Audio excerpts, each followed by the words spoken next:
I was not planning on going live today at all, but we need to talk about this. The comments, the things that I am seeing online are extremely disheartening. Um, put me on the verge of anger at some points. But we're going to talk about Dylan, okay? She is literally being persecuted all over the place, all over social media, on people's live streams. Um, I still am really kind of refusing to watch a lot of live streams about this because I just know how wild this is all going to get. And, it is. But it's kind of made me sick, honestly, seeing the stuff about Dylan. I did have questions right after reading that affidavit, and I was like, Jesus, why did it take her so long? But I didn't understand shock. I didn't understand things like that. So instead of just persecuting the heck out of this girl, and being an armchair detective and sleuth, I decided to educate myself on trauma, and what that does to a person, how that can put them into shock, fear, all of that kind of stuff. There was a live stream that someone did. I'm not going to mention the creator because I don't think he's worth mentioning. But I was looking through the comments, and they're just horrific. I'm going to read a couple of them. One comment under this video, this guy was asking if she's a victim or not. That's the title of the video. And again, the comments are really, really bad. This person said, "Thank you for making this video. I was one of those people blocked on Reddit for suggesting her dad, Dylan's dad, was in on it after he sent that message saying about what happens when someone messes with his daughter. Was also banned for stating that there could perhaps be a relationship between Dylan and Bryan. And the reason Bryan was tracked at being at the house so much was because he was visiting Dylan. However, Reddit decided to ban me, like WTF." That's an actual comment. Next comment I saw. This comment says, "She should have phoned the police as soon as she heard someone in the house. She could have saved her friend. She was a coward." That one kind of pissed me off, not going to lie. So, and there's more. Here's the last one I'll read. But this person said, "Dylan is very suspicious. I find it ridiculous how the subreddits will ban you if you talk about her. There was blood everywhere and she didn't see that, but saw his bushy eyebrows." Yeah, I mean, can we use a little bit of common sense here? It was roughly 4:30 in the morning. Okay. Do you think that there were a crap ton of lights on in the house? I don't think so. It's entirely possible with him wearing black that she did not see blood all over him. Entirely possible. But if somebody's walking towards you and there's a little bit of light, you might have only really gotten to see those big bushy eyebrows of his. Okay. This person continued on to say her room was so close to Xana and Ethan's. How didn't she hear anything more? Well, I'll submit to you. We do not know everything. People really need to understand this was a probable cause affidavit. This is not the entire case. We do not know everything. We don't. There was a lot in that affidavit, but we have no idea what was going on with Dylan during any of that time. Pure speculation from everyone about what was going on with her at that time. Okay. So, but why didn't she hear anything more? I don't know. Is it possible that, and I hate to be graphic, but this is a true crime channel. And so we are going to talk about true crime.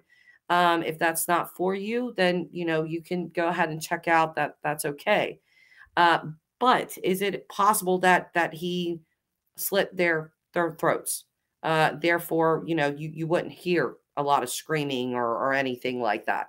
It's possible. Okay. So then this person goes on to say the quote unquote someone is here, which that's not the quote, but could have been the DoorDash delivery guy. Yeah, could have been. Then they say the rumor is that she was on Molly. So her recollections on being face to face with the killer seemed questionable on Molly. Rumor. Then, wasn't there also a fight that happened between Dylan and the other girls? As it was on TikTok video calling her out. That's why they thought maybe her boyfriend committed the crimes, but he was ruled out. What if she did the crimes and pinned it on Bryan? Can we just take a step back here and stop having all of these knee-jerk emotional reactions? Okay. This is insane to me that this person is literally suggesting that she committed the crimes and pinned it on poor Bryan. With all of the information that is in that affidavit, have these people actually read the affidavit? Because I've read it full out, line by line on this channel, and I know plenty of other channels have as well. So are these people just not paying attention to all of the evidence that they've shown us, which I don't think it's all of it, but quite a bit? Did they just dismiss all that and just think that somehow Dylan is some kind of mastermind that pinned poor Bryan, pinned this crime on poor Bryan? She actually committed it. This is insane. This is insane to do. Imagine that you're in a house known as a party house, people in and out quite often. And, you don't know. You're in your room, going to sleep. And you hear what you think is Kaylee say, there's someone in here.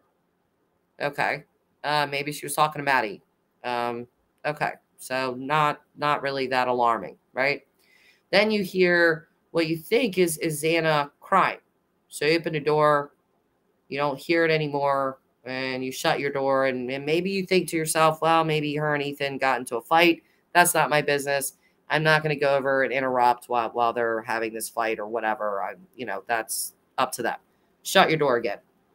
Then you hear something else. You open the door for the third time, and, most likely in the dark, you see this guy coming either towards you from Xana's room or coming down the stairs towards you. Her bedroom door opened inward.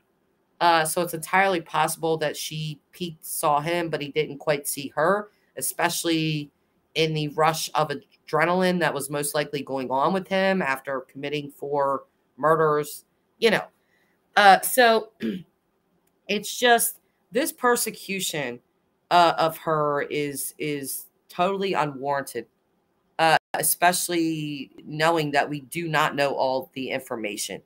And people even going so far to suggest that she committed the crime, the murders, and pinned it on Bryan is just absolutely absurd and ridiculous.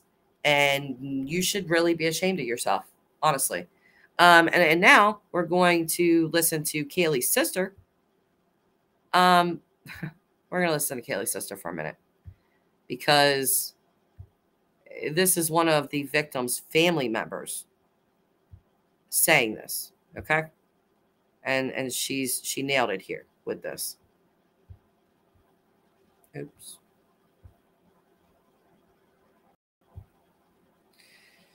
So Bryan Etten interviewed her, and he asked, how it felt, with someone in custody. She said that there was, it felt like a ton of bricks was lifted off the family's shoulders. And now he's going to ask her about Dylan.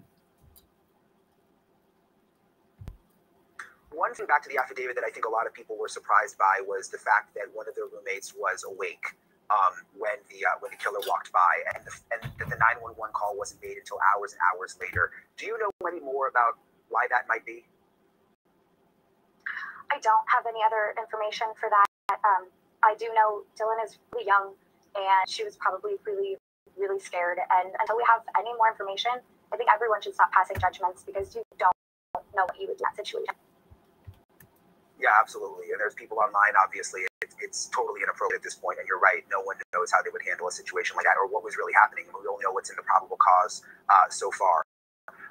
Is there anything you've learned that connects Kohberger to any of the victims here? Last I talked to your dad, he said the family was connections, but there wasn't anything really apparent at this point.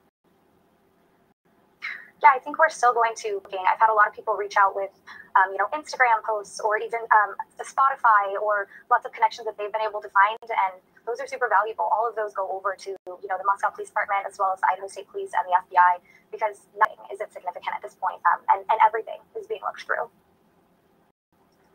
There's this feeling that many have shared that perhaps Kohberger was watching the interviews, was in the Facebook groups, was on Twitter. Do you get a sense that that might be the case, that he was almost watching all of this as it played out? I do. A lot of that comes from he had visited the home so many times before, late at night, early hours. He's presented this pattern of behavior. He went back to the home the morning of before police had been called, I think, to see if his circus, so to say, had started to. I think that he would not have been able to refrain from engaging with the online community. Yeah, I agree with her. I do think he definitely engaged with the online community with this. But I agree with everything else that she said as well. And remember that this is one of the victim's family members pleading with the public to stop casting judgment on this girl, that you don't know what you would do in a situation like this. You can say it all day long. Oh my God, I would have definitely called 911. I would have definitely did this, but you have no idea. You don't know if she was drinking. You don't know if she started to disassociate. When something traumatic happens, a guy in a black ski mask, we don't know if she saw his knife or not. That's not mentioned in the affidavit. She very well could have. And if she, started to disassociate, which is something that shock will do to you, you can completely feel like you're out of your body, and it's a surreal situation. Shock can also cause you to become weak and fatigued, because what I was reading about shock was that the oxygen is not getting to your blood, and it's also a way literally for your brain to protect you, from what has just happened. So Perry, UK True Crime, says she looks so much. Hi, how are you, by the way? She looks so much like her sister. Bless these families. She does. It's kind of amazing how much Kaylee and her mom and her sister look alike. And I agree. Bless these families. I want to talk about something else. This wasn't in the title, but with Bryan, there's this post that's going around. It's not been confirmed that it's him, but it's talking about, they think it's him. And it does sound like it's him, but talking about him, having depersonalization disorder, which, falls under the disassociating disorder. If you guys don't know what disassociating is, it really is a feeling of being outside of your body, sort of watching everything from above. Like, everything is real, but it doesn't feel real. So if this was Bryan, he talked quite a bit about that and all that kind of stuff. And then if this was him again, talking about he had something that he called like visual snow. I guess it's sort of like the sort of where when you look at things, it looks like you are looking at it through like it would be on fire, or like through a heat wave, or like through water. Like it doesn't quite look real. But the point that I'm getting at here is that this was also really concerning to me. I've seen a lot of people say, oh my God, I have so much empathy for him now. Like I have a lot of sympathy for him. I even seen people say, hey, I have this disorder and I feel a lot of sympathy. Is it possible to, feel really bad about the murderers and also have sympathy for somebody that has the same disorder as you? So you know how terrible it is? Yeah, I suppose. In this instant, for me, my empathy and my sympathy will remain solely with the victims and their families and the 2 surviving roommates and no one else. I am not going to go into Bryan's family because we don't know enough about that. I'm not going to pass judgment on them. I am not going to speculate on what his early childhood was like, even though I am interested to know. But I'm just not going to do that. It's not out there. We don't know what it is. Attacking his parents, attacking the surviving roommates. Like, you guys, there is enough material here, okay, against the alleged killer, the only suspect in this case, for people to stop going off the deep end, and accusing all of these people that law enforcement is telling us are not suspects. They are witnesses or victims. Dylan Morganson is being considered both a victim and a witness, not a suspect. If she was, she'd be in a red or orange jumpsuit, just like Bryan Kohberger, and she is not. So the aftermath of what she is dealing with is probably something many of us, unless you have been inside of a house where 4 of your roommates and friends have been murdered, will not understand. But I can speculate that she's probably suffering very badly from PTSD. She's probably suffering from survivor's guilt. She's probably suffering from a lot of things. And for this second attack from social media it's wrong. And people need to stop it. If you can, try to educate yourself, please, on shock. Try to have some type of empathy and understand that you do not know every single thing that happened during the commission of this crime. You only know for a fact what happened, as stated in the probable cause affidavit. Okay, I had to get that out. So, hi guys. Hi Grandma. Hi Blue. Grandma is saying, Jess, or I'm sorry, yeah. I am supposedly suffering from dissociative disorder and I can't give him one bit of sympathy. Yeah, I mean, I just can't. I'm sorry. You know, there are plenty of people that have medical conditions, that have mental disorders. I have PTSD myself, like I said. People that are recovering drug addicts, and they don't go out and commit quadruple homicides. Okay. So for the people giving all of this empathy to him because he had this medical condition, I would just have a question for them. You have the same exact medical condition. Did you plan and execute a quadruple murder? No? Okay, then please have a seat. Hey, girl. Hey, Allie. Allie, what's your input on this? Perry True Crime is saying, I think they would have said an affidavit if Dylan saw the weapon. Maybe they would have. I don't know. Either way, they didn't put it in there, so we don't know yet. You know, and people are going to have a lot of patience.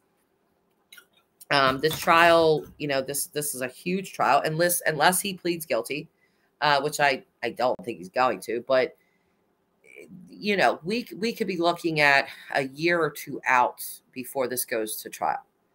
And it's exhausting my brain thinking about all of the wild, crazy conspiracy theories that people are going to come up with in that time. So, Allie, agree. Have several seats. Okay, exactly. Have several seats, please. It just, you know, and here's the thing that people, I think, also need to think about. That we all want to know the why. That is the glaring question. Why? Why would you do this to 4 innocent people that you did not know? Why would you do this? And I think people are going to have to try to understand that even if Bryan himself tells you why, it still most likely will not make any sense to you, but it'll make perfect sense to him. A lot of the time, the why is really unsatisfactory to hear.